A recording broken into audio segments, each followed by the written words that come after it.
Wibowo, Direktur Bioenergi, untuk ke depan, Mbak. Silakan, Mbak. Silakan, Mbak, langsung. Baik, jadi Pak Edi ini yang sehari-hari mengurusi regulasi daripada bioenergi dan waste to energy termasuk juga. Kemudian yang kedua, Bapak IGBN Makerti Harta ya, Makerti Harta. Kami persilahkan dari ITB. Terima kasih Pak Profesor. Beliau akan membawakan mengenai opportunities, gaps, and challenge for bioenergy di Indonesia, termasuk teknologi dan program development. Yang ketiga adalah Bapak Fahresa Hidayat, Head of Business Development dari GRI Indonesia, yang akan membawakan materi technical challenge in bioenergy and waste to energy, and success stories of technical implementation. And the fourth is Mr. Matsuda Akihisa. He is the Vice President Director of Japan External Trade Organization, JETRO. Thank you.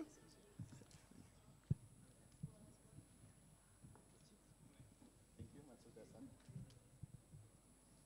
Beliau akan membawakan materi mengenai case studies of successful bioenergy waste to energy project development di Jepang, Southeast Asia, dan global.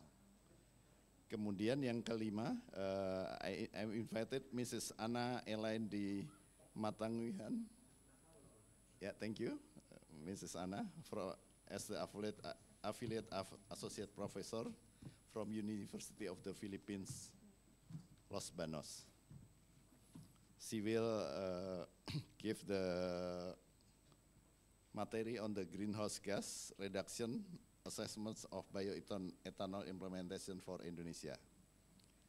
Baik, kita mulai Pak ya, satu persatu. Mungkin kita mulai dari Pak Edi Wibowo dulu. Ya, mungkin di sini Bapak bisa memberikan gambaran mengenai current dari regulatory landscape dan juga dukungan pemerintah dalam bioenergi dan waste to energy di Indonesia.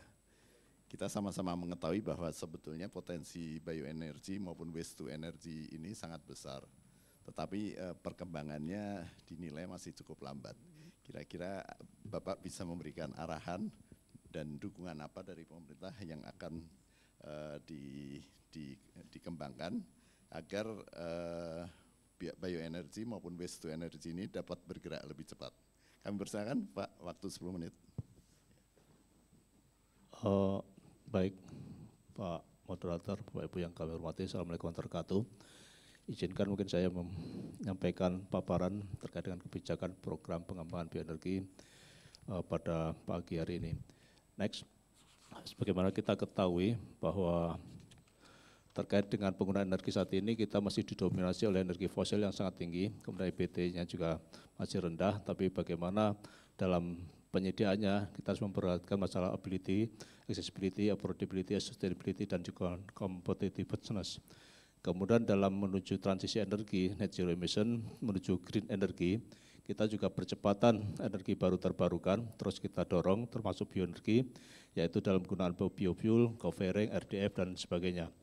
Kemudian juga konversi energi fosil untuk konversi PLTU dan PLTD dengan PLT EBD termasuk diantaranya adalah PLT bio. Kemudian juga meningkatkan kapasitas PLT EBT, termasuk di dalam ini PLTA, PLTB, PLT panas bumi dan juga samudra. Kemudian juga bagaimana kita mengembangkan smart energi dan smart grid untuk konservasi energi, masalah efisiensi dan konservasi energi juga menjadi pacuan kita semua. Tidak kalah penting dalam green energi adalah nanti nextnya adalah energi baru, yaitu termasuk di dalamnya adalah bagaimana penggunaan electric vehicle, nuklir, kemudian hidrogen, baterai dan juga amonia ke depannya. Ini semuanya adalah bagaimana untuk mendorong tercapainya kemandirian energi dan juga ketahanan energi, termasuk bagaimana sustainability dari energi dan penggunaan energi yang low carbon. Next. Lanjut. Ini beberapa kebijakan pengembangan EBT dan bioenergi tadi disampaikan oleh moderator bagaimana untuk percepatan penggunaan EBT ke depannya. Kita sebenarnya sudah punya regulasi yang cukup lengkap. Kita ada Undang-Undang nomor 30 tahun 2007 tentang energi, kemudian juga Undang-Undang nomor 30 tahun 2007 tentang ketenaga listrikan, PP 79 2014 tentang kebijakan energi nasional, kemudian juga Perpres 22 2017 tentang RUEN. Kemudian juga ada Perpres 35 tahun 2018 terkait dengan percepatan pembangunan instalasi pengolah sampah menjadi energi listrik berbasis teknologi ramah lingkungan. Kemudian juga percepatan pengembangan energi terbarukan untuk penyediaan tenaga listrik mengacu pada Perpres 112 tahun 2022 dan tidak kalah penting adalah Permen SDM nomor 32 tahun 2008 yang sudah diubah yang terakhir dengan Permen SDM nomor 12 tahun 2015. Jadi kalau dari kita perhatikan ini semuanya adalah mendorong bagaimana penggunaan energi baru terbarukan di Indonesia supaya lebih cepat lagi tadi. Jadi secara regulasi sebenarnya kita sudah siap, termasuk di bioenergi tadi, hanya mungkin perlu penyempurnaannya, termasuk nanti mungkin regulasi terkait dengan co-firing yang saat ini sedang dibahas dengan Kementerian SDM. Next. Ini beberapa program strategis pengembangan bioenergi, bagaimana kita fokus ke pengembangan PLT bioenergi, kemudian juga situ kita meningkatkan kapasitas PLT bio, saat ini dengan menggunakan Green RUPTL, kita maksimalkan, kemudian juga percepatan PLT sampah di kota yang mengalami darurat sampah, juga mendorong agroindustri untuk memanfaatkan limbah menjadi energi, baik untuk on use maupun untuk excess power. Kemudian juga pemanfaatan biomasa untuk co-firing, itu juga terus kita dorong, kemudian feedstocknya, bagaimana kita kerjasama antar BUMN, kemudian juga dengan masyarakat atau mungkin NGO untuk mendapatkan feedstock yang sustainability. Kemudian masalah biofuel, kita sudah tahu bahwa di Indonesia sudah terdepan dalam pengembangan B35, kemudian juga insya Allah dalam waktu dekat akan diterapkan E5 di wilayah Surabaya dan sekitarnya, kemudian juga nanti kita ada Perpres 40 tahun 2023, ini tentang percepatan swasembada gula dan juga penyediaan bioetanol sebagai bahan bakar nabati, di mana pada tahun 2030 itu kita target nanti penyaluran bioetanol kita bisa mencapai 1,2 juta KL. Kemudian juga pengembangan green refinery, HBO dalam hal ini juga di samping diesel biohidrokarbon, kita juga bensin sawit, mungkin nanti akan sampaikan ke Pak Makerti, kemudian juga masalah pengembangan dari bioaftur, itu juga menjadi dorongan kita semuanya. Dan industri-industri pendukungnya termasuk katalis merah putih yang kita dorong. Kemudian terkait dengan pengembangan biogas, kita tidak hanya pada skala rumah tangga dan kecil, tapi juga bagaimana industri terkait pengembangan biometan, kemudian juga kompres biogas, itu kita terus dorong pengembangannya. Kalau kita melihat capaiannya tahun 2022 kemarin dibandingkan dengan RUEN, itu memang masih jauh, masih ada yang di bawah 50% khususnya di biomasa dan biogas. Yang lainnya biofuel sudah lebih dari 60% dari capaian RUEN, kemudian PLT bio sudah lebih dari 50%. Jadi ini kita dorong supaya nanti terus bisa meningkat ke depannya. Next. Ini kalau kita perhatikan sumber daripada bioenergi, kita dari mana, bisa dari tanaman energi, dari waste, kemudian kita pemanfaatannya, seperti kami sebutkan tadi ada untuk bahan bakar nabati, wood chip, atau pellet, atau mungkin co-firing, dan juga pemanfaatan lainnya. Next. Ini kalau kita perhatikan di Indonesia ini, atau mungkin Allah Tuhan Yang Maha Esa ini sangat adil, Indonesia dengan sawitnya, Eropa dengan rapeseednya, kemudian Amerika dengan soybeannya. Dari sini kita bisa membuat sirkular energi, bagaimana pemanfaatan semuanya bisa dimanfaatkan menjadi jenis-jenis bioenergi tadi, dari bioetanol, listrik, bio-CNG atau biokompres, biogas tadi, kemudian diesel, kemudian green gasolin, kemudian green diesel, green aftur. Jadi semuanya kita bisa manfaatkan semaksimal mungkin menuju ke sirkular ekonomi pemanfaatan sawit tadi. Next. Ini kalau kita perhatikan dari data pemanfaatan sawit solar, kalau kita bagaimana pemanfaatan biofuel, ya biodiesel, ini sebenarnya baru 17% dari pemanfaatan CBO nasional pada tahun 2022. Dengan program B35 ini mungkin akan naik menjadi sekitar 20%, jadi masih sangat banyak potensi yang kita bisa manfaatkan, mungkin akan kita kurangi sedikit untuk ekspor saja. Jadi dari komposisi ini biodiesel itu sekitar 43%, kemudian oleh kimia sekitar 10%, kemudian dari pangan 47%. Dan konsumsi dalam negeri itu dari pemanfaatan daripada CPO yang tahun 2022 sekitar 51,7 juta ton, itu kita mendapatkan sekitar 40% baru dimanfaatkan di dalam negeri tadi. Next. Kemudian bagaimana untuk menuju pengembangan bioenergi atau energi terbarukan, khususnya yang berbasis sawit yang berkelanjutan. Kita sudah ada kembangkan terkait ISPO, RSPO, kemudian juga pelibatan dan juga pendampingan petani, replanting dan juga kemanfaatan lahan kritis dan ekstambang.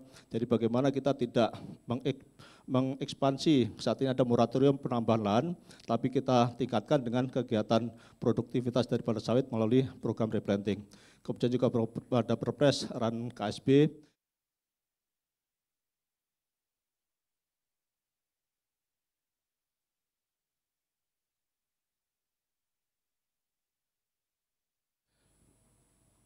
ini beberapa case di beberapa negara, Korea, Jepang, dan UK, bahwa penggunaan energi terbarukan, khususnya bioenergi, ini sudah mulai meningkat, dan memang di situ adalah paling penting, selalu ada insentif yang diperlukan dalam penggunaan bahan bakar energi terbarukan, termasuk bioenergi tadi, apakah berbentuk subsidi atau mungkin bantuan fiskal maupun non-fiskal selalu ada di dalamnya. Next. Ini Bapak Ibu sebagai kunci keberhasilan daripada pengembangan bioenergi ke depannya, termasuk energi baru terbarukan adalah kolaborasi para pihak. Kita sebutnya kolaborasi pentahelik, yaitu ada pemerintah, swasta, media, akademisi, dan NGO. Kalau kita berkolaborasi bersama-sama, kita mempunyai komitmen yang sama, insya Allah kita dalam memenuhi energi terbarukan, terkhususnya bioenergi, ini bisa kita penuhi, bisa tercapai menuju kemandirian dan juga ketahanan energi nasional. Demikian, terima kasih. Assalamualaikum warahmatullahi wabarakatuh. Mari kita berikan tepuk tangan semua untuk Pak Edi. Terima kasih Pak Edi, waktunya tepat sekali, 10 menit. Baik Pak, mungkin ada sedikit pertanyaan dulu dari saya nih Pak. Seperti kita ketahui bahwa sekarang ini biofuel kita sangat tergantung kepada CPO. Nah ini kira-kira apakah kebijakan pencampuran itu apa betul jadi ke B40 atau memang cukup berhenti di B30? Karena seperti kita tahu dengan B30 saja harga CPO sudah sedemikian tinggi. Nah bagaimana kiat pemerintah untuk mengantisipasi ini? Ya, terkait dengan pencampuran biodiesel dengan minyak solar saat ini sejak 1 Februari kemarin pemerintah sudah menerapkan B35 gitu ya. Dan saat ini juga lagi ada pengujian terkait dengan B40 dan untuk nanti implementasinya kapan kita akan lihat dari hasil-hasil uji teknis tadi. Kemudian juga nanti mungkin akan kita perhatikan dari kegiatan suplai tadi. Jadi dari 3 tadi pemanfaatan CPO kan kita ada untuk oleh kimia, pangan dan juga bahan bakar tadi. Itu kan komposisi bahan bakar juga belum begitu besar gitu ya. Jadi ke depan bagaimana ini kita dorong pemanfaatan biodiesel tadi baru 43%, pangan 47%, kemudian oleh kimia baru 10%. Jadi terkait harga, pengaruhnya pada harga, karena harga itu sangat dipengaruhi tidak hanya untuk pemanfaatan dalam negeri, kadang-kadang juga mungkin harga bahan bakar nabati yang di negara lain, bagaimana harga terkait soybean, rapeseed itu juga berpengaruh, atau mungkin bunga matahari itu juga berpengaruh mempengaruhi harga internasional, dan juga pada iklim itu juga berpengaruh pada karena kita hasil produktivitas kita kan bagaimana dari kondisi apakah iklimnya bagus atau enggak, itu juga sangat berpengaruh pada suplai daripada bahan baku atau CPO tadi, sehingga itu bisa berpengaruh terhadap harga tadi. Jadi untuk penerapan B40 tapi masih lihat waktu, tapi sebenarnya kami sudah punya roadmap dalam roadmap kami transisi energi menuju net zero emission, itu kita targetkan mungkin tanggal 2027 atau mungkin ke depan itu baru kita ke B40. Saat ini kita masih istiqomah ke B35 dulu ya, kita lihat. Terima kasih Pak Edi. Oke. Baik, untuk selanjutnya kepada pembicara kedua kami berikan kesempatan kepada Bapak Makerti ya untuk menyampaikan paparannya. 10 menit Pak waktunya. Terima kasih. Terima kasih.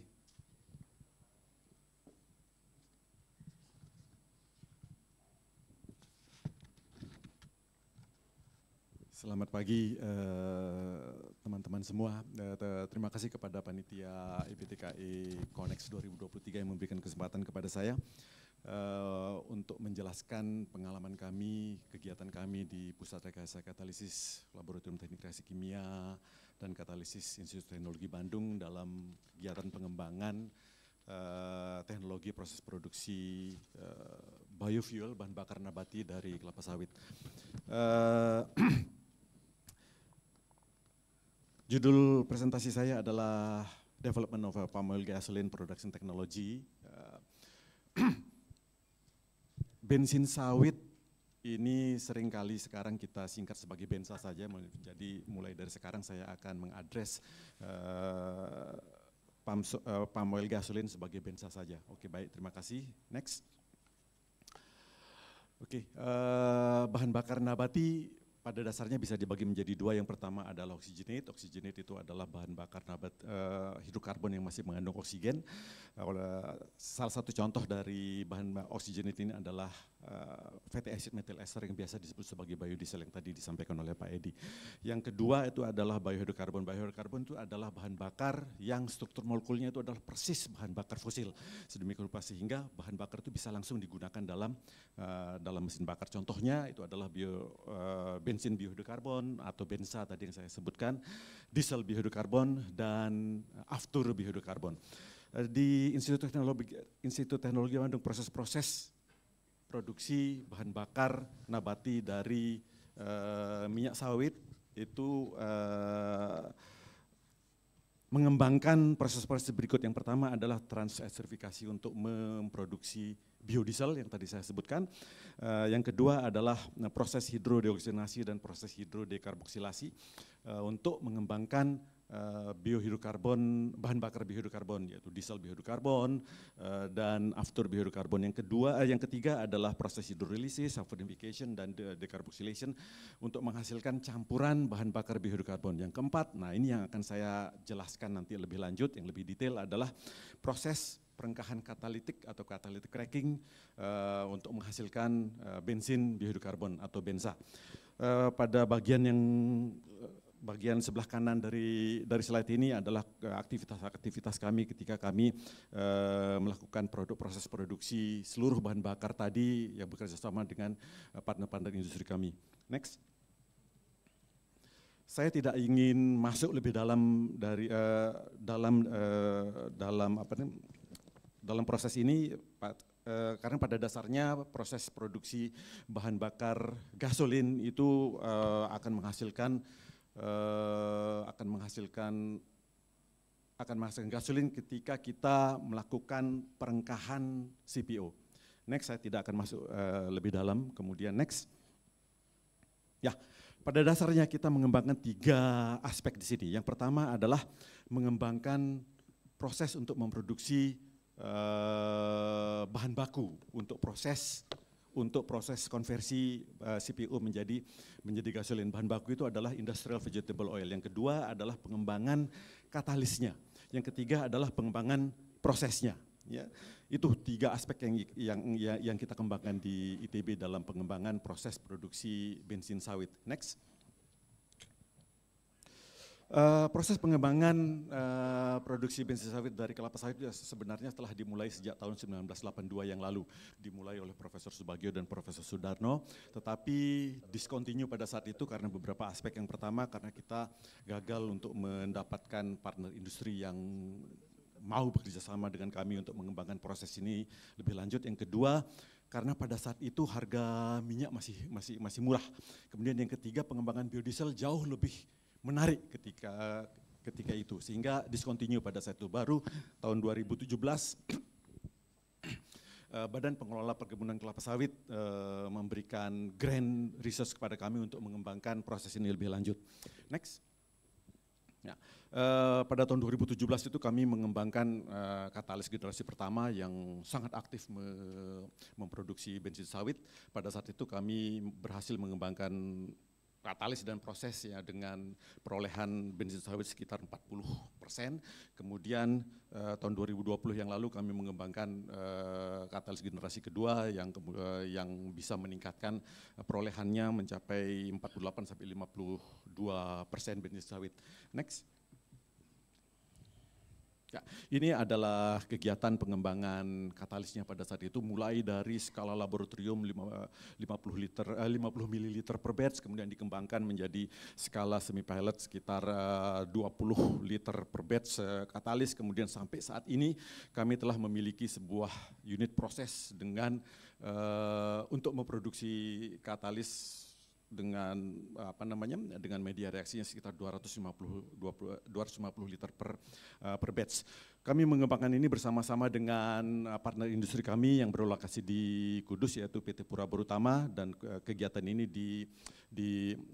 didukung oleh BPDPKS. Ya, next.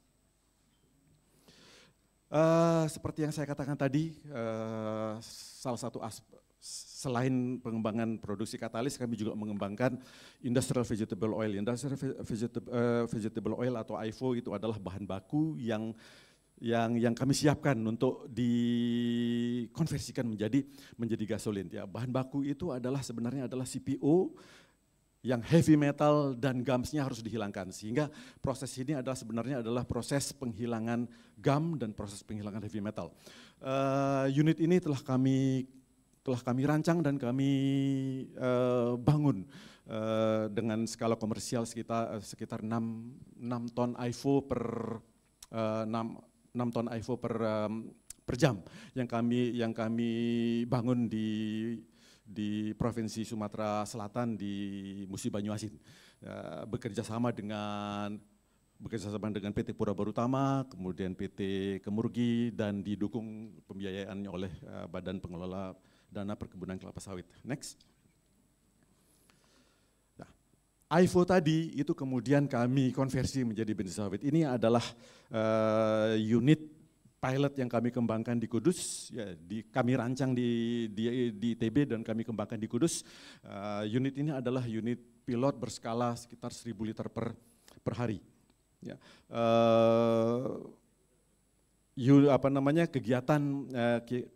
Kegiatan perancangan dan kegiatan pengembangan serta konstruksi ini dibiayai oleh BPDPKS. Next. Ada beberapa masalah yang masih ada pada saat itu terkait dengan distribusi aliran, distribusi temperatur, sehingga ada masalah uniformity dari kinerja proses kami di reaktor. Oleh sebab itu kemudian kami saat ini tengah mengembangkannya terkait dengan modifikasi reaktor, kemudian modifikasi diversifikasi bahan baku dan diversifikasi produk sedemikian rupa sehingga keekonomian dari proses ini bisa lebih viable. Kemudian kami juga melakukan proses pengembangan terkait dengan heat transfer management system dan kemudian proses kontrolnya dan sebagainya. Saat ini kami masih melakukan pengembangan bekerja sama dengan partner industri kami di Bandung, yaitu PT AM Top Nuasa Kimia, dan gambar yang sebelah kanan itu adalah unit pilot yang tengah kami kembangkan dan tengah kami kerjakan. Next. Dan ini adalah kegiatan-kegiatan kami ketika kami melakukan uji kinerja dari biofuel yang kami produksi. Yang sebelah kiri itu adalah kegiatan uji coba, sebenarnya bukan uji coba. Uji coba kinerja dari bensin sawit yang kami lakukan di Kudus pada saat itu. Yang tengah dan yang sebelah kanan itu sebenarnya adalah proses-proses selain bensin sawit yang kami kembangkan, yaitu produksi diesel sawit dan aftur sawit. Ya, kami telah melakukan uji coba terbang menggunakan CN235 bekerja sama dengan PT DI dan PT Garuda Maintenance Facilities, bekerja sama juga dengan kolege kami dari Departemen Teknik Mesin di ITB untuk melakukan hal ini.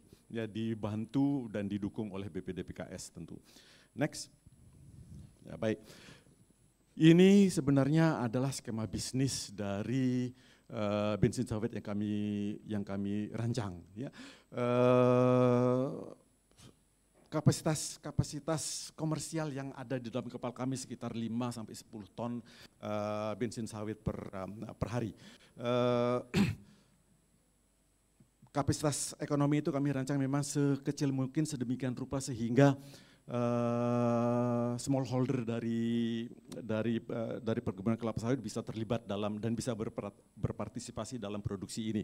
Smallholder petani sawit bisa memproduksi CPO dan bisa memproduksi IVO, Industrial Vegetable Oil, dan IVO itu kemudian bisa diolah lebih lanjut dalam unit proses produksi biofuel, ya, dengan skema mandiri atau standalone atau skema co-processing menggunakan unit-unit produksi yang dimiliki oleh Pertamina. Ya, untuk menghasilkan seluruh spektrum bahan bakar bahan bakar nabati yang kami teliti dan kami kembangkan, yaitu bensin sawit, diesel sawit, dan jet fuel sawit. Next. Terima kasih. Ya, ini adalah slide terakhir. ITB terlibat dalam dua proyek strategis nasional yang dikelola oleh BRIN dan dikelola oleh Kementerian Energi dan Sumber Daya Mineral. Yang dikelola oleh BRIN terkait dengan pengembangan bensin sawit yang terintegrasi dengan kebun rakyat, dan kemudian yang dikelola oleh Kementerian SDM itu terkait dengan pengembangan teknologi produksi aftur dan diesel sawit. Dan next.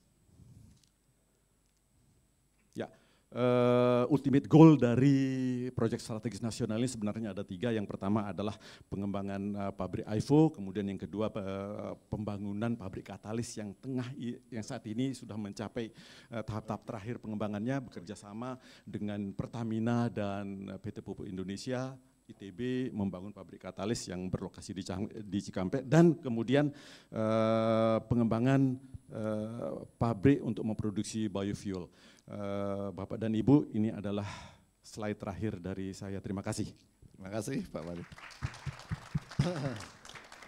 Menarik ini Pak, perkembangan teknologi yang dikembangkan oleh ITB Pak ya. Jadi mudah-mudahan dapat terus berlangsung dan berhasil dan didukung oleh pendanaan yang cukup. Ada satu pertanyaan saya Pak, ini kalau bicara biofuel tentunya kita tidak lupa itu masalah ekonomi ya.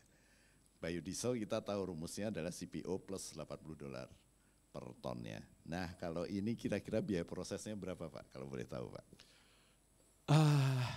Kami masih dalam tahap pengembangan Pak. Ketika di dalam berbagai event kami selalu ditanya tentang keekonomian. Keekonomian ini sangat bergantung pada banyak hal sebenarnya Pak ya, dan masih dalam tahap pengembangan. Yang pertama adalah kapasitas produksinya ya. Kami berusaha untuk menekan kapasitas produksi yang sekecil mungkin sedemikian rupa sehingga petani-petani sawit kecil itu bisa berpartisipasi. Ya. Kalau itu kecil maka itu bisa didispersikan di seluruh sentra-sentra sawit sebenarnya, dan itu bisa terjadi sebenarnya. Ya, kami tengah mengembangkan sekarang pilot plan kami berskala 1.000 liter per hari. Ya. Skala ekonominya yang ada dalam kepala kita itu adalah 5-10 ton per hari. Ya, 5-10 ton per hari. Nah itu tidak besar sebenarnya, tidak besar. Kalau itu bisa disperse di seluruh sentra-sentra sawit, itu banyak sekali biaya-biaya lain yang bisa dipotong. Ya, biaya-biayanya itu bisa dipotong, biaya logistik yang terutama yang bisa dipotong. Kemudian yang kedua adalah melakukan diversifikasi bahan baku dan produk. Ya. Memang penelitian ini saat ini kami masih menggunakan minyak sawit sebagai bahan bakunya. Ya, karena hanya sawit yang tersedia di pasar, yang diproduksi secara masif, organisasinya sangat rapih dan sudah sangat terdefinisi dengan baik ya. Oleh sebab itu kita gunakan sawit saat ini ya. Dalam proses produksi skala pilot maupun skala komersial bersama-sama dengan Pertamina ya. Masih sawit. Tetapi Indonesia adalah gudangnya minyak nabati Pak. Selain sawit itu banyak sekali minyak nabati yang lain yang bisa kita utilisasi di masa depan, ya, 5-10 tahun ke depan. Nyamplung, pongam dan sebagainya. Kalau kita bisa menggunakan itu maka skala ekonominya bisa lebih viable Pak. Ya, baik, demikian Pak. Baik, terima kasih. Oke, terima kasih Pak. Untuk mempersingkat waktu kita akan melanjutkan ke pembicara ketiga, yaitu Bapak Fahresa Hidayat dari GRI, ini jagoan biogas. Kami persilakan Pak, 10 menit. Ya, terima kasih Pak Edi Bobo sama Pak Widi atas kesempatan hari ini untuk mendiskusikan sebagai pengembang biogas bagaimana mengatasi masalah-masalah teknis dalam melaksanakan implementasi teknologi biogas.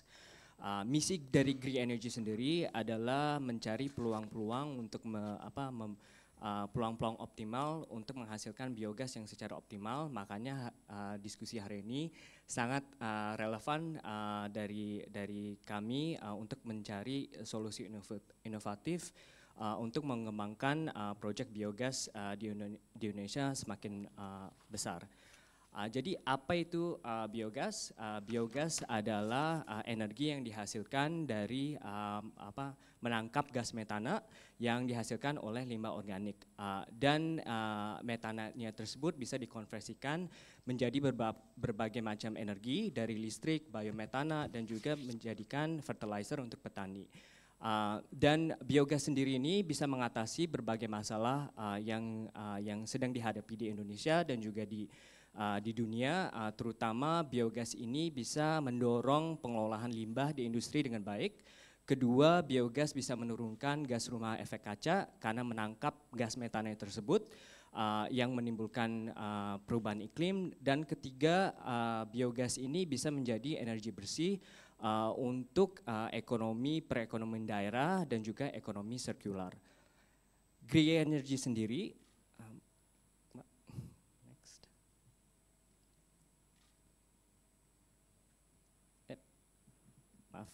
Green Energy sendiri bekerja sama dengan berbagai macam pabrik kelapa sawit, pabrik tapioka, dan juga pabrik peternakan sapi untuk mengelola limbahnya mereka dan dijadikan energi untuk kebutuhan industri, berbagai macam energi yang bisa dipakai. Memang di Indonesia potensi biogas ini sangat besar karena memang kita negara agraria. Dan juga temperatur yang cukup memadai untuk mengelola proses fermentasi limbah tersebut. Limbah industri saja itu menghasilkan setara limbah 185 juta orang, di mana tentunya kandungan gas metana tersebut bisa diolah dengan baik dan menghasilkan energi bersih setara 30 terawatt.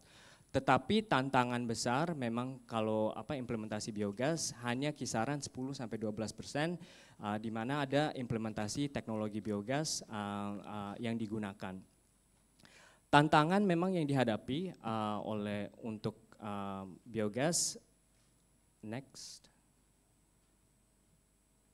Ada tiga isu. Satu, tantangan dari feedstock. Kedua, tantangan dari implementasi teknologi, dan ketiga, tantangan secara komersial. Kembali lagi, karena biogas ini menggunakan bahan baku yang berasal dari limbah organik, makanya perlu diolah sebelum dijadikan biogas. Makanya perlu distudi lebih detail terkait feedstocknya, apa feedstocknya, apakah feedstocknya available, dan juga apakah feedstocknya memerlukan treatment khusus untuk diolah sebelum dijadikan biogas. Kedua, kalau dari segi implementasi teknologi, ada dua parameter yang penting dalam mengatasi tantangannya tersebut. Satu adalah menjaga produktivitas biogasnya sendiri, dan kedua adalah menjaga nilai metana, karena metana ini mempunyai kandungan high energy calorific value dan juga mendorong nilai ekonomis proyek. Ketiga adalah tantangan secara komersial, karena biogas ini bisa dipakai untuk listrik, bisa dipakai untuk biometana, itu juga harus dikembangkan offtake-nya, dan juga tantangan untuk mengembangkannya offtake-nya, apakah listrik atau biometana, itu ada tantangan sendiri. Kalau kita lihat dari tantangan listrik, terutama tergantung dengan lokasi proyek biogas, itu akan ada impact-nya terhadap bankability dari proyek. Kedua, dengan potensi menghasilkan biometana sendiri, di mana biometana itu bisa dijual. Sekarang saat ini memang marketnya masih dikembangkan dan offtake-nya itu belum pasti.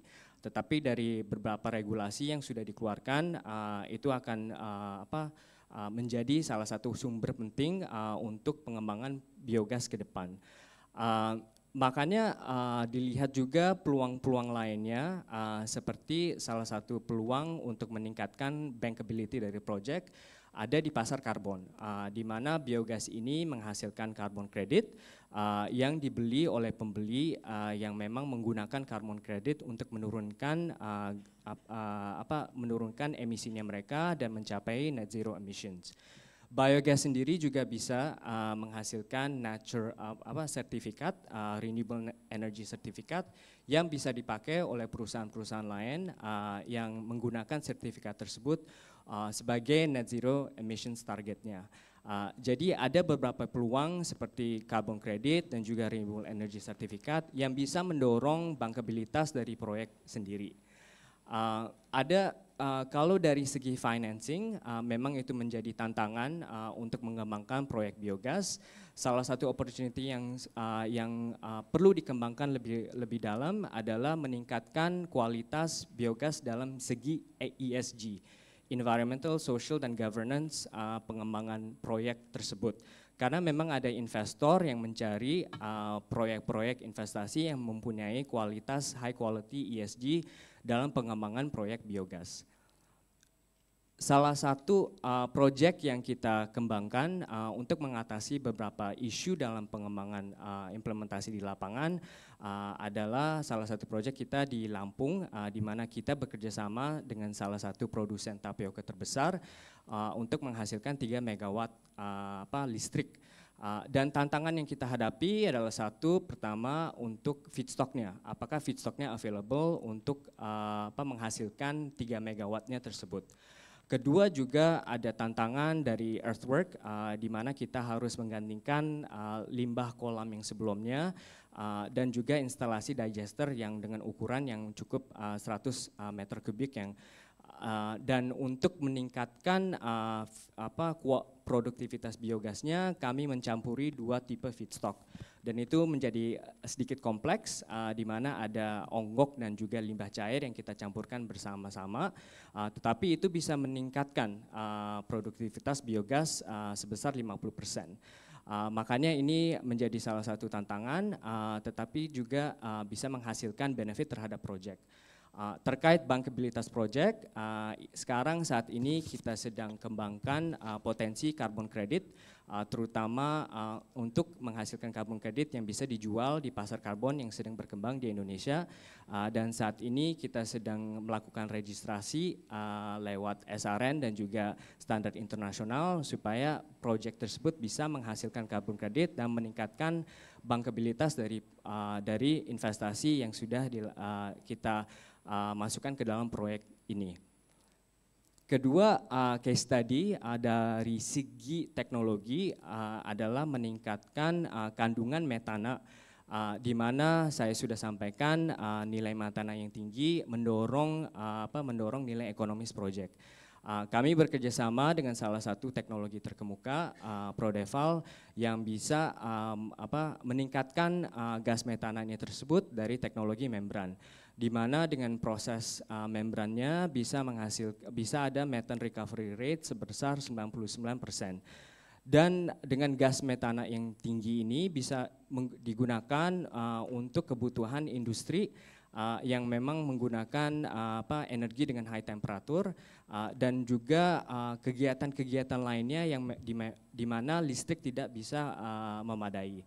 Makanya dari beberapa solusi yang kita kembangkan, memang dari segi feedstock, dari segi implementasi teknologi dan dari segi commercial, ada solusi-solusi yang sudah dikembangkan oleh beberapa pengembang biogas di Indonesia dan saya harapkan solusi-solusi yang sudah dikembangkan bisa mendorong perkembangan biogas di Indonesia. Terima kasih sekali atas kesempatan ini dan semoga bisa bermanfaat.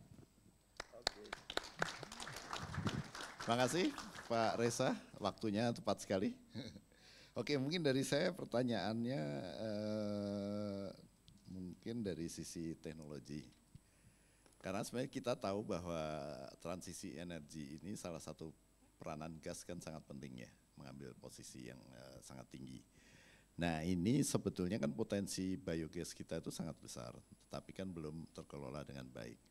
Nah dari sisi teknologi itu untuk meningkatkan kapasitas produksi, itu kalau dari Pak Reza ada solusi nggak untuk mencampur katakan pome dengan IFB atau dengan pump front, pelepah, itu memungkinkan nggak untuk dicampur? Kalau percampuran feedstock memang memungkinkan, tetapi saat ini kan teknologinya yang menjadi kendala ya Pak ya. di mana dengan percampuran beberapa feedstock, of course kompleksitasnya, pengelolaannya, dan mungkin perlu ada proses lainnya supaya feedstocknya itu menghasilkan produktivitas biogas yang tinggi. Saya ketahui bahwa teknologinya sudah ada tapi mahal. Jadi itu yang menjadi kendala dalam pengembangan biogas secara komersial. Teknologinya yang mengelola beberapa feedstock bisa meningkatkan biaya investasi. Ini kembali lagi terhadap apa yang mungkin bisnis modelnya yang bisa membiayai teknologinya tersebut, apakah listrik atau enggak biometana. Dan kita juga ketahui apakah listriknya mau dijual, ya harganya tergantung lokasi kan Pak. Jadi itu tantangannya yang perlu kita pelajari terkait pasokan feedstock. Kedua juga pasokan feedstock akan ada impact terhadap teknologi yang dipakai. Dan ketiga, apakah ada market yang bisa membiayai kegiatan tersebut? Oke, terima kasih Pak Reza. Ya, jadi sebetulnya untuk biogas ini tidak harus menjadi listrik, tapi juga bisa menggantikan bahan bakar, baik natural gas maupun solar. Itu bisa digantikan, bahkan bensin pun bisa sebetulnya dengan modifikasi sedikit di mesin. Oke, terima kasih Pak Reza. Kita akan lanjutkan dulu sebelum ke pembicara keempat dan kelima. Kita akan membuka sesi tanya jawab dari audiens. Mungkin saya batasi di 3 pertanyaan dulu ya. Silakan. Ya, Bapak, satu. Ada mic-nya. Bisa untuk ketiganya ya. Ya, terima kasih Pak. Nama dulu. Ya, saya Amir Mirza Siregar. Saya juga saya mewakili ANZ Bank dan juga banyak melakukan CSR di masyarakat Indonesia. Tapi yang kita lihat adalah pertanyaannya simple gitu. Bagaimana ada roadmap mengenai ekosistem support ya untuk biogas yang skala lebih kecil untuk Indonesia. Karena banyaknya ternak di Indonesia dan juga dari pengolahan limbah dari ternak yang tinggi akan metana itu, dan mungkin tempatnya tadi yang dibilang Pak Reza lokasinya sporadik tapi teknologi kecil yang tepat guna ini ekosistem support roadmap-nya gimana untuk Indonesia? Itu aja sih Pak. Oke, terima kasih Pak Amir. Tadi dari panitia, mohon maaf nih 2 pertanyaan saja. Jadi mungkin pertanyaan terakhir, sisi sana. Yang pertama siapa tadi? Bapak. Ya, oke silakan.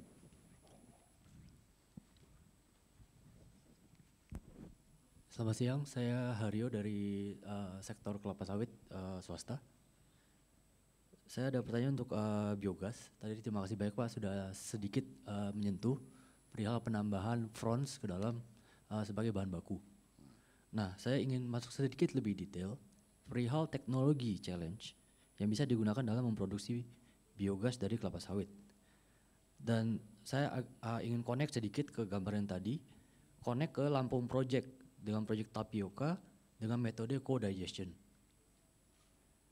Nah, di gambar tersebut terlihat menggunakan metode covered lagoon.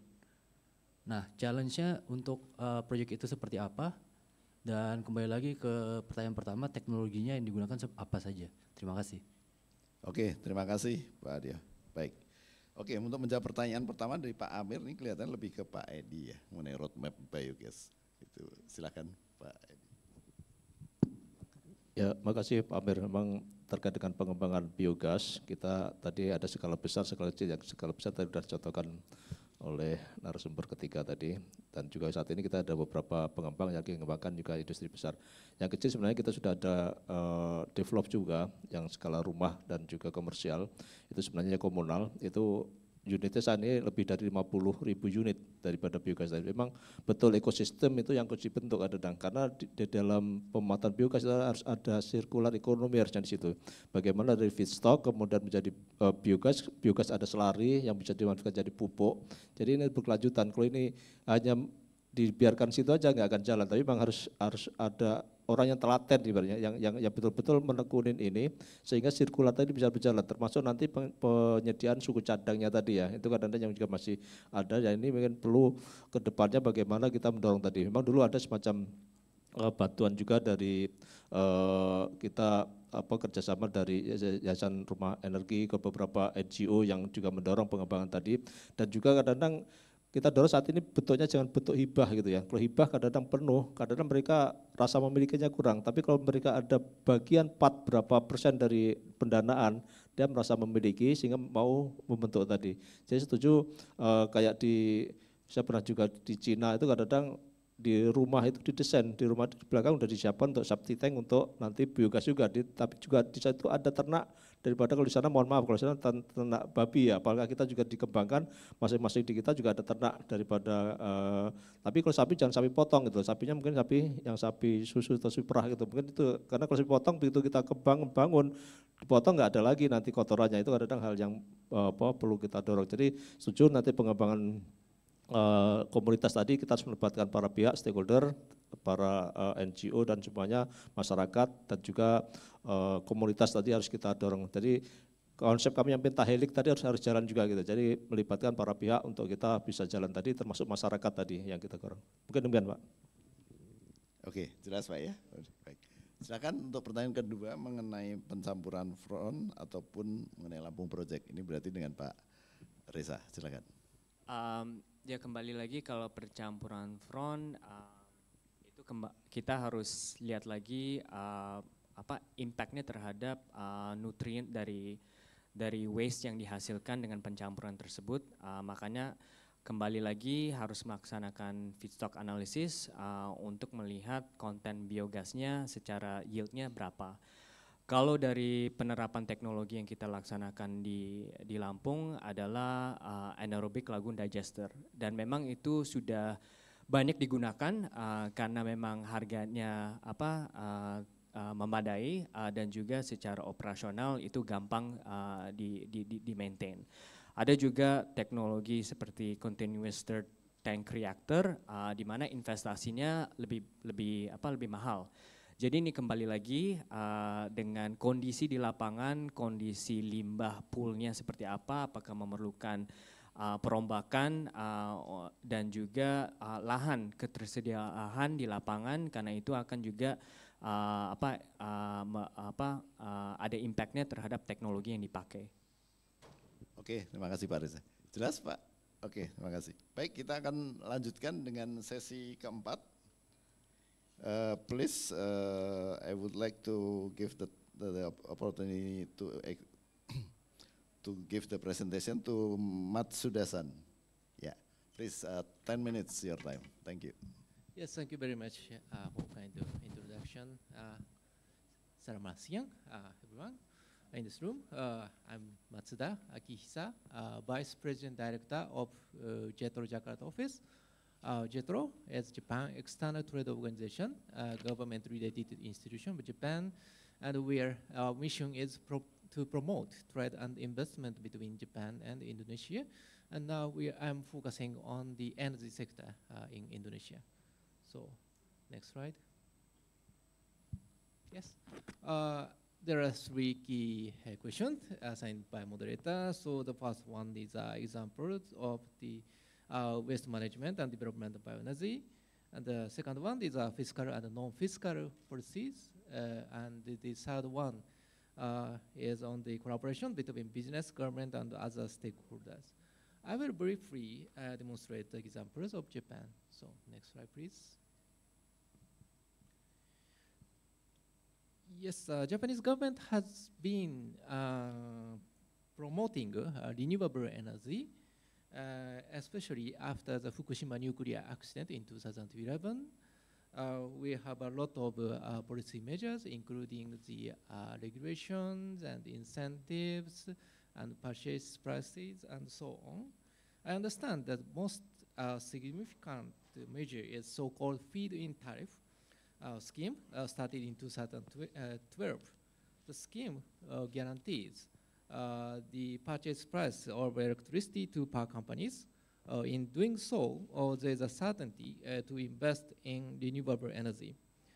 Biomass is regarded as to be able to substitute coal as a source of the baseload electricity. So far, the purchase price of electricity from biomass is set to 13 to 40 yen per kilowatt. It is equivalent to around 1.3 to 4,000 rupiah per kilowatt hour.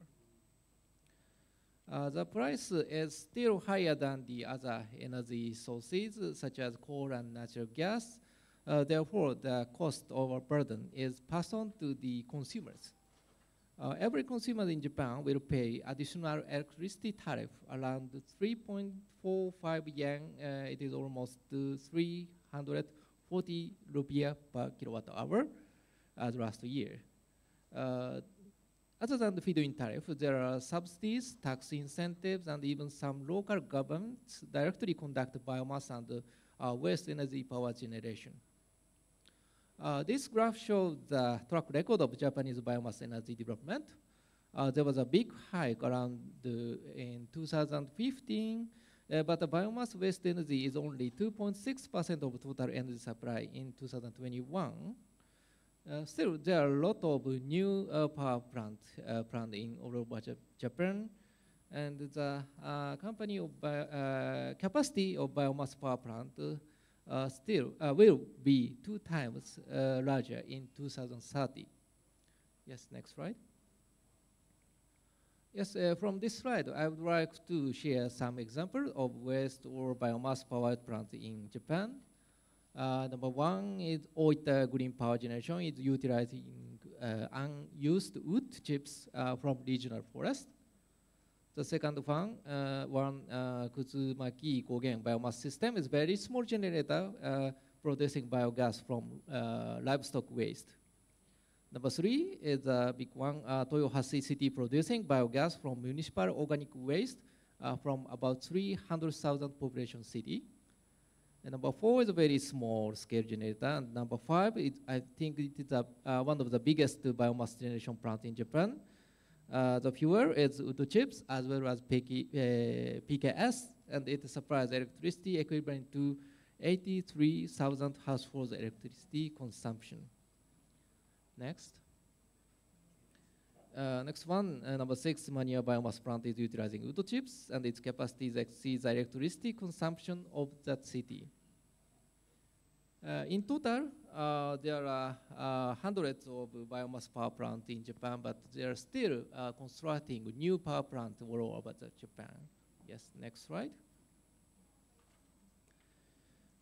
This slide shows the Japanese government basic energy plan. The greenhouse gas emission reduction target is 46% by year 2030, comparing with the year 2013 in its NDC, National Determined Contribution, submitted to UNFCCC. The target for the biomass energy is 5% of total energy supply by 2030. All policy measures by government are aligned with this goal.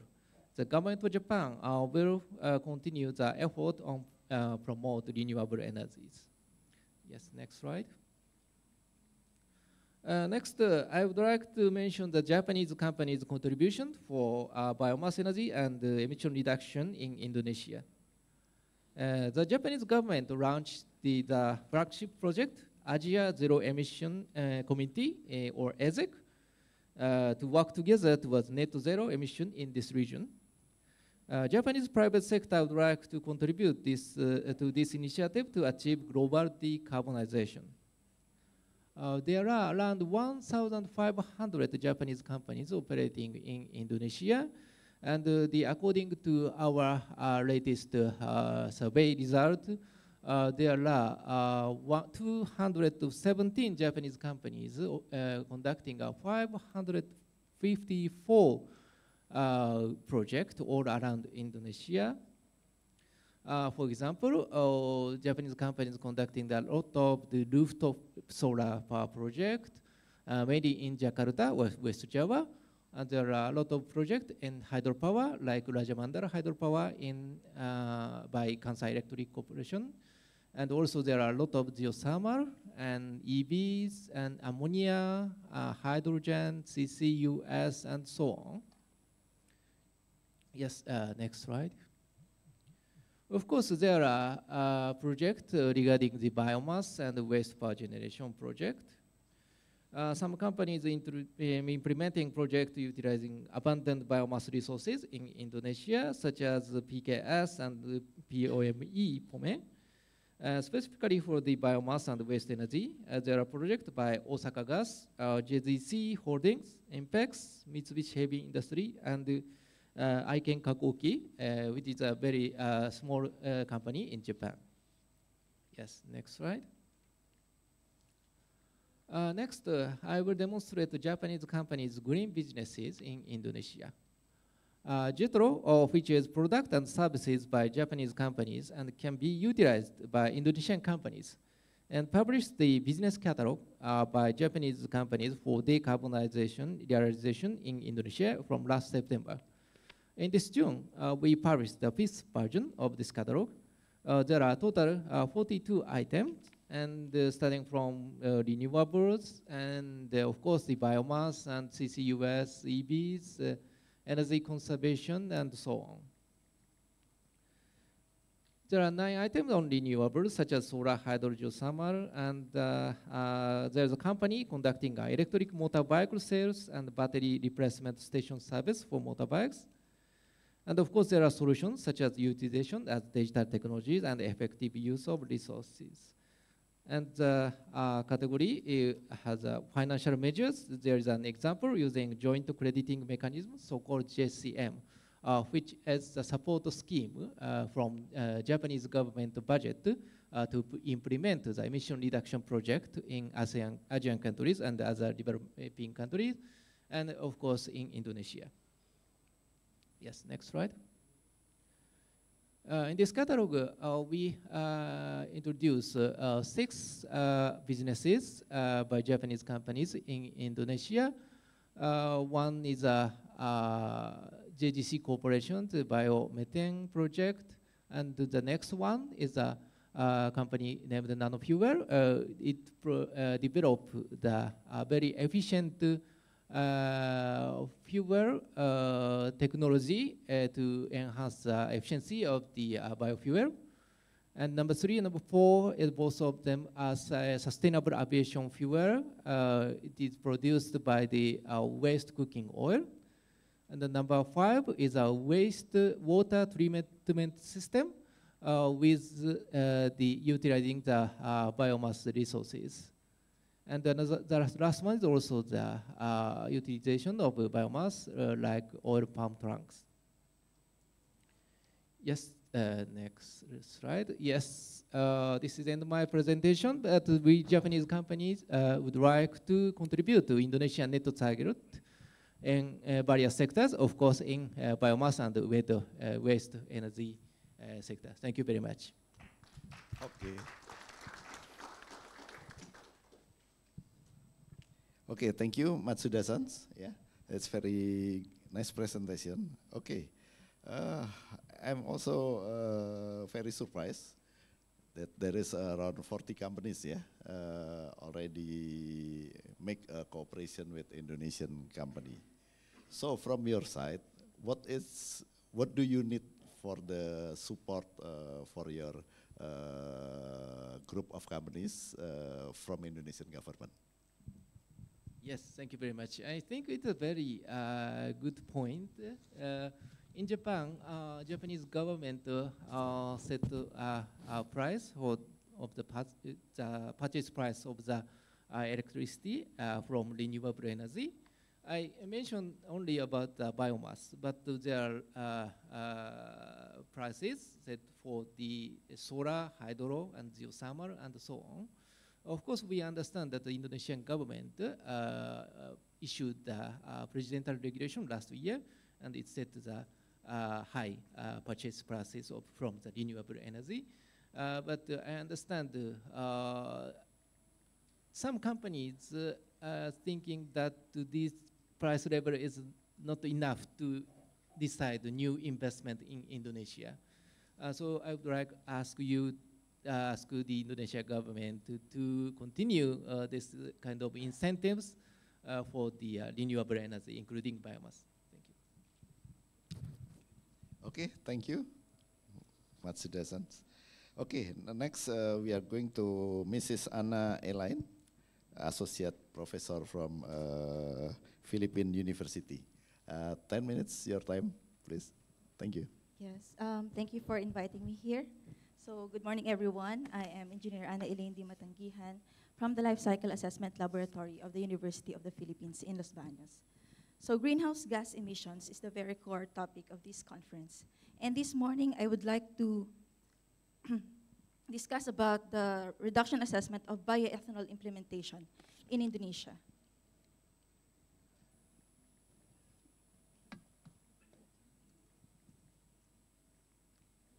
Okay, I would like to discuss about, this presentation would include the bioethanol implementation currently situation in Indonesia. Secondly, I would like to discuss the NDC, which has been discussed yesterday, and the carbon budget and the urgency to achieve net zero commitments. And finally, to discuss to you the meat of this study, which is showing you the bioethanol sources for Indonesia at different blending mandates of 5%, 10%, 15%, and 20%. So Indonesia's biofuel program actually was planned to be implemented since 2006. However, you look at the right-hand side of historical gasoline and fuel ethanol consumption from 2013 to 2022.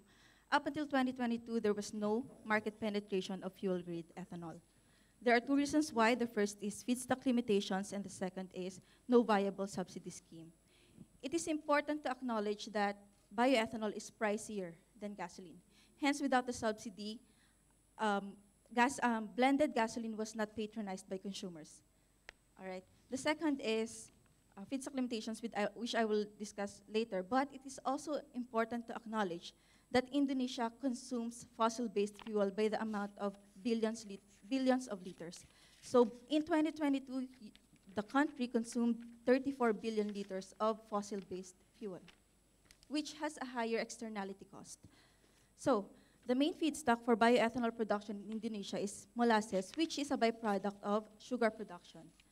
With the amount of excess molasses that you had in 2019, you would have obtained 157 million liters of ethanol, which effectively would have given the nationwide effective blending of 0.44%, which presents the discrepancy in local feedstock availability in Indonesia. However, again, let's go back to your commitment to reduce the emissions. Indonesia is one of the signatories to the Paris Agreement. The Paris Agreement, again, is the treaty that focuses on limiting the global temperature rise to 2 degrees Celsius versus the pre-industrial period. That gives us a carbon budget of only 750 gigatons of CO2 through the year 2050. However, with the current rate that the globe is emitting carbon of 60 gigatons per year, we only have through 2030, and we will exhaust that carbon budget. So again, Indonesia committed to reduce 31.89% of your emissions by 2030. 12.5% of this 31.89% is expected to come from the energy sector. The energy sector contributes 58% of your total carbon emissions, which shows that there is a huge opportunity to reduce emissions in this sector. Energy sector is composed of the transport and the power sector. So going back to the study itself, following the ISO 14040 LCA framework, we computed for the emission factors of the different bioethanol sources that can be used in Indonesia. These fuels are molasses bioethanol from locally produced molasses. Secondly, we have the imported corn bioethanol, which we assume to come from the US. Thirdly is the importation of molasses from India, which is one of the top exporters of molasses. And we compared the emission factors of those to the petrol or the fossil-based gasoline. This assessment is from cradle to grave, meaning from the production of the raw material up to the emissions of the combustion of the fuel. So, looking at the third column of the table on the left side, molasses bioethanol, if you produce bioethanol from molasses, you can expect a reduction of 77.60% compared to petroleum, volume per volume. For the imported corn bioethanol, you can expect 41.18% reduction, And for the imported bioethanol, imported molasses and locally converted to bioethanol, you can expect a reduction of 23.06%. So with these bioethanol sources, we looked at different case scenarios for Indonesia for the implementation of different blending mandates for gasoline. So the baseline case is that Indonesia already is capable of producing 55 billion liters per year of molasses. For the baseline case, we assume that that is maintained through the year 2030. And for the following cases, we looked at achieving the target mandates of 5 or 10 or 15 or 20% blending. So for the first case, we have the 55 million liters per year is maintained, and the deficiency is supplemented by imported bioethanol.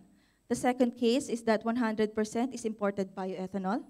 The third case is that 100% of bioethanol is produced from molasses, however, importing the deficiency in molasses from India. And the fourth case would be to maximize your local molasses production to be converted to bioethanol. And the deficiency will be from the imported bioethanol. The following slides will show you the sources of the emission factors. However, I will have to skip these ones. So going to the result itself, for the baseline case scenario, if Indonesia maintained producing 55 million liters per year up to 2030, effectively you will only achieve 0.12% blending nationwide, which is equivalent to 0.09% emission reduction. However, with the targets and with the cases presented earlier, let's focus first on the 5% implementation. So at E5, the first case would achieve 2.10% GHG reduction. The second case would achieve 2.06% reduction. The third case would achieve 1.52% reduction. And the fourth case would achieve 2.30% reduction. It is important to notice that the more that Indonesia produces their local molasses and converted to bioethanol, the greater the GHG reduction would be.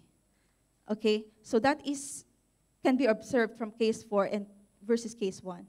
And then moving from E5 to E20, we can see that a higher GHG reduction is also observed. We should have established earlier from my presentation on the emission factors that the bioethanol sources considered here are generally cleaner than the petroleum counterpart. That's why using more bioethanol leads to a higher GHG emission reduction. Okay, so what's the importance of that? Again, the target for the energy sector is to reduce emissions by 12.5%. And actually, the implementation of bioethanol here in Indonesia would lead you to achieve that target for the energy sector, assuming that this 12.5% is imposed through all the subsectors of the energy sector. Okay, that brings you to 12.5%. And just to make an economic sense out of these GHG emission reductions, we have heard of the carbon markets, and the BAU emissions of the transport sector, this is the business as usual emission of the transport sector in 2030, meaning without any countermeasure, this is what is supposed to be emitted from the transport sector, 428 million tons of CO2 equivalent. Supposing 50% of that comes from the gasoline consumers, we expect about 210 million tons emissions.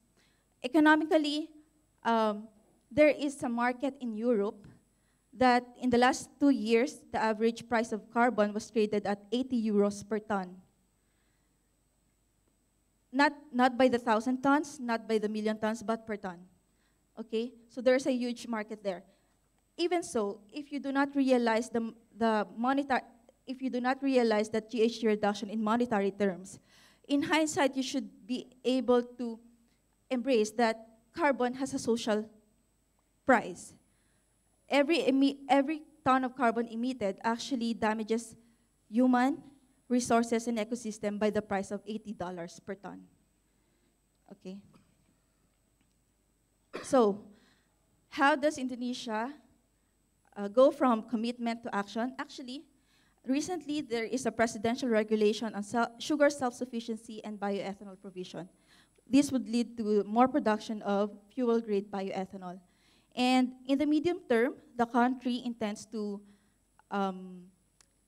launch 5% blending in East Java and then to Jakarta. And in the medium term, that is the short term, but in the medium term, you plan to increase that to 10% through 2030, and eventually beyond 2030, from 2031, you intend to have a 15% ethanol blending. So Indonesia will actually test the waters.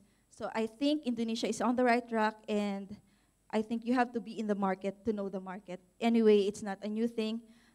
Neighboring countries has already been implementing the bioethanol blending, so we can learn from that.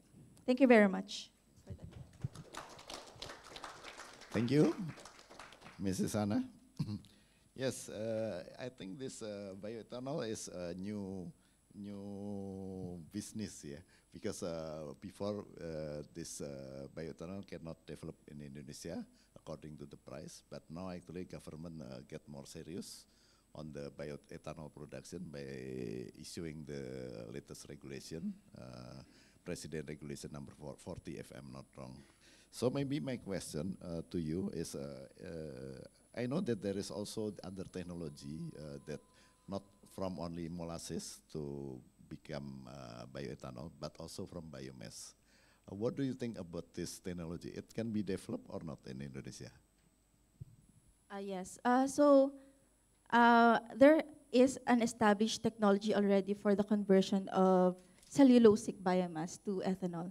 So some companies would operate from that commercially already. So Indonesia can adopt that. However, since you are expanding your plantations for sugar self-sufficiency, I think it's better to concentrate first on producing bioethanol from molasses itself. That will be a byproduct of your sugar production. Oke, thank you. Oke, kita masih ada waktu kurang lebih 7 menit. Ya, betul ya, 7 menit ya, panitia. Oke, let's have 3 questions first from the audience. Okay, please. One from here, one from right, and other from. Oke, silakan Bapak. Sebutkan nama. Thank you. My name is Tajuddin, so I'm from PT Organics. Yeah, to maybe Mr. Matsuda, if I'm not wrong. Okay. I know some companies, so related to Japanese companies like JGC, Osaka Gas, Tokyo Gas. So actually, is there any overlapping for these 3 companies, or they are also working together in the same case? That's for Mr. Matsuda, and then maybe for Mrs. Anna. Okay, if I'm not mistaken, please correct me if I'm wrong. Regarding to the bioethanol, I know that this discussion about E5, E10 by Pertamina is since a long time back, and then no progress until now. But there is also another alternative like biochar that maybe some companies are also developing.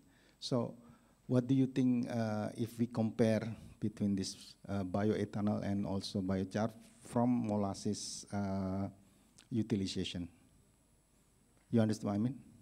You understood the question? May I just ask, biochar? Yeah, biochar and also this bioethanol. Okay. Which one is the more effective or more efficient? Thank you. Understand? Okay. No. Wait. Okay. Second question from here. No. Okay. Tadi sebelahnya ya. Okay. Okay. Let me introduce myself. My name is Yuda. I am from Bukit Asam. I think I have a couple of questions for Mr. Matsuhada. I saw that in your presentations you have one of the largest biomass plant, which are 49 megawatts. So I just want to know in that scale, what's the cost of electricity that it produces? And you have an ambitious outlook on 2030 by having a 5% energy mix on those biomass. And what do you expect in that scale, the cost of electricity too? Thank you. Oke, satu lagi boleh untuk semua pembicara ya, silakan. Can be for all speaker, please. Yeah, please. Yes, sir, please.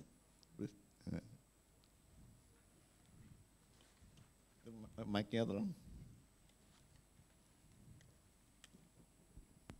Hi, my name is Michael from Marcus Synergy Group. Actually, my question is for the speaker number 2, and I'm sorry if I forgot your name. For who? The speaker number 2. Okay. From ITB. I am a scientist, and I mean no disrespect, but if I understood correctly your presentation, you are talking about first generation biofuel, which means your source is competing with the agro industry. If I'm not mistaken, again, this has been done in Brazil with, as a consequences, a skyrocket price of the sugar. So are you afraid that, let's assume the technology, the science works, and you can produce biogasoline, are you afraid that the price of your feedstock, the CPO, which means that you will have a demand for the biogasoline and the same demand for the agro industry, well, the supply cannot follow that, and therefore, most likely, the price will increase, and everybody will suffer. So, that's my question. I had a second question regarding PLT biomass. Do we consider the co-firing, which is in Indonesia, using RDF from wood or even from waste, I mean municipal waste, and we all know that the co-firing percentage is extremely low. We are talking less than 5%. Is that still considering biomass? And is it worth it at this kind of level? Due to the fact that the PLTU in Indonesia are old and cannot accept, it's just the way the boiler is built, it cannot accept more than this, and even worse, using RDF from municipal waste. So you mean especially for RDF, not? Yes, especially for RDF, yes. As there is a push nowadays, especially in Jakarta, for RDF, yes, I am in a waste to energy regarding municipal waste company, so that's why I'm asking this question. Thank you. Okay, thank you. Sorry, what's your name? Michael. Michael. Michael. Okay, thank you, Michael. Okay, we start from the first question from Pak Tajudin to Mr. Matsuda-san. Yes, thank you very much. Thank you for your question, Pak Tanjubi. There is a kind of joint project, for example, the JGC Corporation and the Osaka Gas and the INPEX conducting one biogas project, and the others were different projects. So there is some joint operation, yes. Okay. Okay. Enough, Pak Tajudin?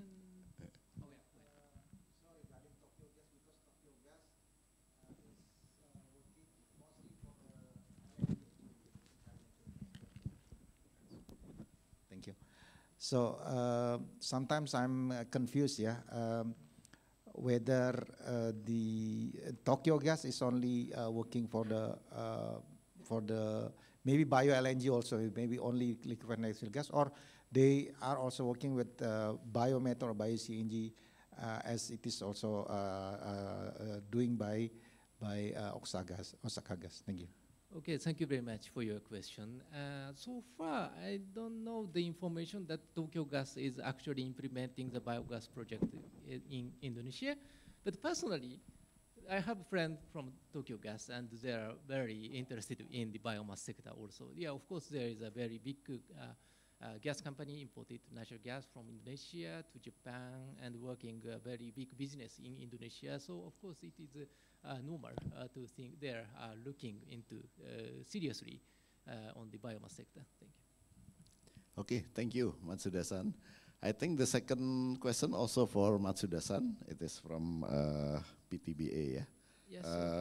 Maybe if I summarize, it is a question about LCOE, yeah? Life cycle cost of electricity. Okay, please, Matsuda-san. Yes, thank you very much for your question on the cost of the biomass power plant in Japan. I don't know, have the exact number or the calculation of the cost by those each biomass power plant, but still the cost of those power plants are higher than the similar level of the coal-fired power plant. So we still need government support or support scheme, including the feed-in tariff for purchase price setting system, which is higher than the coal-fired power plant, and it will help the investment of those kind of the big biomass plants. So still we need support those kind of those kind of support, yes. Okay, Pak ya. Okay, last question from Mr. Michael to Pak Edi. Yeah, first question about the biofuel. Oh, Bapak dulu ya. Oke, silakan. Oh ya, second.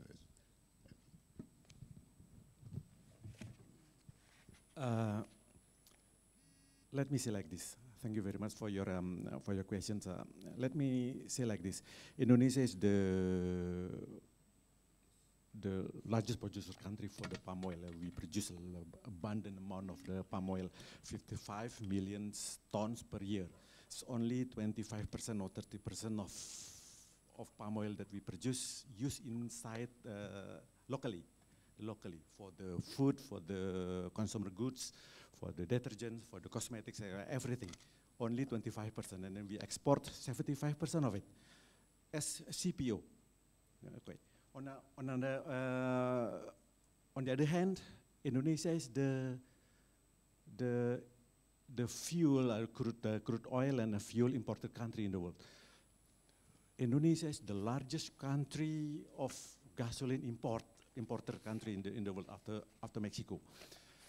And that's inevitable that we have to use our natural resources to substitute the negative trade balance due to the oil and gas imports of Indonesia.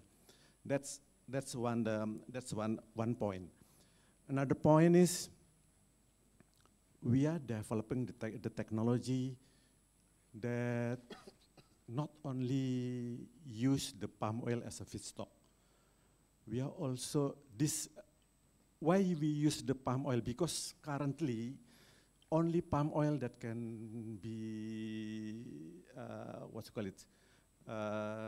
that's available in the market, and then can be produced systematically and massively, and then has a very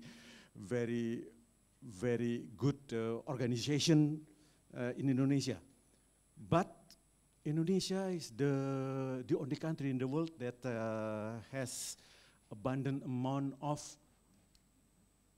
the abundant potential of vegetable oil resources, like nyamplung, like candle nut, sunan candle nut, like Pongamia pinnata, like everything, including used cooking oil.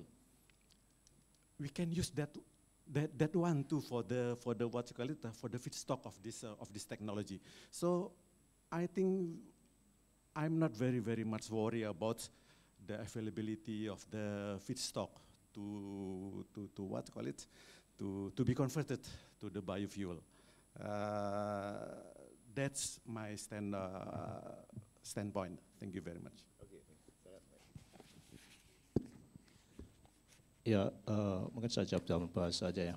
Dari terkait dengan implementasi biomasa untuk pembangkit listrik yang berbasis batu bara tadi, itu kan kita gunakan saat ini memang kita masih gunakan untuk roadmap-nya kita berdasarkan volume. Jadi tahun 2025 kita targetkan sebesar 10,2 juta ton biomasa yang akan digunakan. Terkait teknologinya memang nanti kita harus assessment masing-masing daripada PLTU tadi. Seperti PLN saat ini juga lagi mengassessment, ada 52 PLTU yang di assessment, dan itu saat ini sudah ada 37 yang sudah operasi dengan co-firing tadi. Memang presentasinya masih rendah, antara 2 sampai 5, mungkin maksimal sampai 10 gitu. Dan itu. Jadi untuk nanti itu kita juga masalahnya terkait batu bara ini ada program retirement ya, retirement tidak ada pembangunan lagi batu bara yang ada dimaksimalkan. Ya ini mungkin apakah nextnya yang batu bara digantikan semuanya oleh biomasa tadi. Salah satu dengan RDF tadi yang saat ini salah satu yang PLTS di Jakarta, ini kebijakan dari gubernurnya dirubah jadi RDF. Jadi memang untuk ini kita maksimalkan, tapi kita berupaya untuk PLTS sampah nanti menurut saya juga harus dimaksimalkan, mungkin bisa dipilah untuk organiknya bisa jadi biogas dulu, kemudian nanti yang baru yang keras atau yang lainnya bisa menjadi RDF tadi dimanfaatkan untuk PLTU. Jadi memang penggunaan ini kita harapkan malah tantangan daripada pengembang, bagaimana kita mengembangkan teknologi yang efisien, kemudian juga biaya lebih murah, tapi betul-betul digunakan dengan baik. Dan mohon maaf, kadang-kadang margin yang diambil pengusaha ini terlalu gede. Kalau marginnya mungkin cukup menarik, saya pikir juga nanti tipping fee yang disediakan oleh Pemda ini bisa disediakan dengan baik. Jadi kadang-kadang di Indonesia kendala terkait dengan PLTS sampah yang belum berkembang dengan baik, salah satunya masalah tipping fee tadi. Dan saat ini mungkin sedang digodok dan juga kami saat ini yang dalam waktu dekat juga mudah mau tanda tangan, kemarin juga kita dalam melihatnya adalah PLTS sampah yang di Palembang. Jadi ini mungkin kemudian Sampang Palembang jadi, kemudian nanti yang di Solo juga mungkin Oktober rencana mau COD, dan itu kalau menjadi pilot plan di Solo salah satu yang tidak menggunakan tipping fee. Jadi kalau ini berhasil dan harganya menarik, saya pikir bisa jadi diduplikasi di tempat lain. Tapi memang ini juga, tapi kalau Surabaya sendiri ya kita contoh memang ada tipping fee juga. Ini yang jadi Surabaya, Solo, Palembang mudah-mudahan bisa jadi contoh untuk pengembangan PLT sampah di Indonesia nantinya. Terima kasih. Okay, I think time is finished. I will like to close this session with some summary. So I'm in Indonesia ya. Kesimpulannya adalah menurut saya pemerintah perlu memformulasikan persentase penggunaan CPO untuk energi. Karena memang ini menjadi sangat riskan apabila pemanfaatannya terlalu besar sehingga harga dari pangannya menjadi tidak terkendali. Itu yang pertama. Yang kedua, diversifikasi bahan baku untuk menekan cost dari biofuel itu perlu disosialisasikan juga mungkin. Jadi supaya kita juga tidak tergantung kepada sawit saja. Ini juga perlu dilakukan. Kemudian ketiga, ekosistem biogas ini memang perlu diciptakan karena memang bisnis bioenergi ini adalah bisnis community. Jadi saya sendiri punya pengalaman untuk pabrik wood chip di Bangka itu ternyata community yang itu kalau dilibatkan mereka juga sangat senang. Dari satu pabrik kecil saja saya bisa menghidupi kurang lebih 100 lebih orang ya yang bergerak di bidang biomasa ini. Jadi memang betul ekosistem tadi memang sangat penting, bagaimana menciptakan value ya di community tersebut sehingga lingkungannya juga menjadi bersih. Gitu.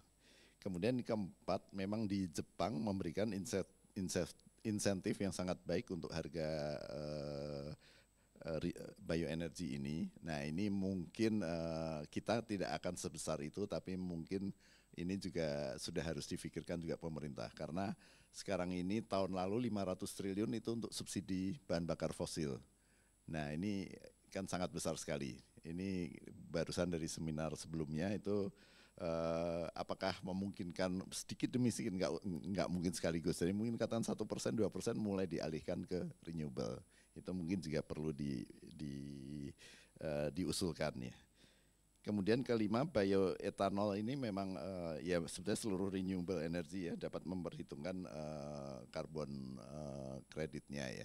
Memang saat ini harga energi di kita tuh terlalu rendah sehingga sangat berat untuk investor memulai bisnisnya. Nah, ini perlu diciptakan nih Pak Edi supaya lebih kondusif. Memang mungkin di sini ada yang mematok margin yang terlalu besar, tapi mungkin juga ada yang cukup sepantasnya. Nah ini perlu dicari keseimbangannya. Mungkin dari saya itu saja cukup. Terima kasih banyak untuk kelima pembicara. Mari kita berikan aplaus untuk mereka.